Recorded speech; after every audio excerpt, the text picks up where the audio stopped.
Le lambris s'est profondément renouvelé et revient au goût du jour dans la décoration d'intérieur. Les fabricants proposent sans cesse de nouveaux produits déclinés dans de nombreux styles, couleurs et matières, du bois, du PVC et des panneaux revêtus.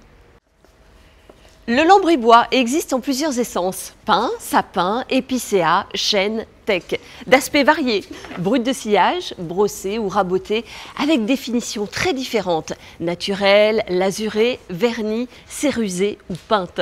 Le lambris se prête à toutes vos envies en apportant chaleur et naturel à vos pièces.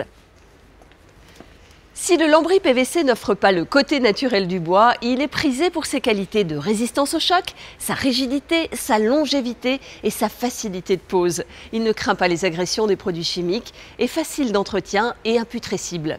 Le lambris PVC est donc adapté aux pièces d'eau. S'ils imitent parfaitement le bois, on trouve aussi parmi les récentes créations des aspects carrelage ou béton très réalistes. Les panneaux décoratifs sont composés d'un panneau en aggloméré ou en fibre revêtu d'une surface filmée sur laquelle est imprimé un décor. Imitation bois, carrelage, briques ou béton, ils permettent d'embellir très facilement les murs de votre maison. Qu'ils soient en PVC, en bois ou en panneaux revêtus, les lambris peuvent habiller murs et plafonds. En général, on pose le lambris sur une ossature bois fixée au mur, en clouant les lames, en les agrafant ou en les fixant avec des clips. Ce sont des petites griffes qui se glissent dans la rainure et que vous agrafez ou clouez. Les lames des lambris se scient facilement à la scie sauteuse ou à la scie égoïne et vous n'avez pas de perte car la chute sert à démarrer le rang suivant. On peut aussi directement coller le lambris sur un mur avec une colle spécifique ou un adhésif adapté.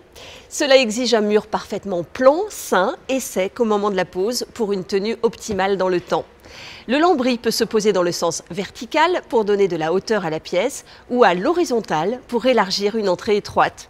Pour un style plus original, on peut aussi le fixer en diagonale. Astuce, pour la pose en soubassement, il ne faut pas dépasser un tiers de la hauteur du mur, soit environ 80 cm à 1 mètre. Attention, il est conseillé d'entreposer les lames en bois ou en panneaux revêtus, emballage ouvert au moins 72 heures avant la pose dans le lieu de destination. Cela permet au bois de s'adapter à la température et à l'hygrométrie de la pièce. Le lambris bois, s'il est naturel, doit être traité pour résister dans le temps. Vous pouvez appliquer un vernis, une lasure, une peinture ou une peinture cérusée. Astuce, pour une pièce humide, il est préférable d'utiliser du PVC. Si vous souhaitez du bois, veillez à appliquer 2 couches de vernis minimum et à traiter également l'ossature en bois contre l'humidité.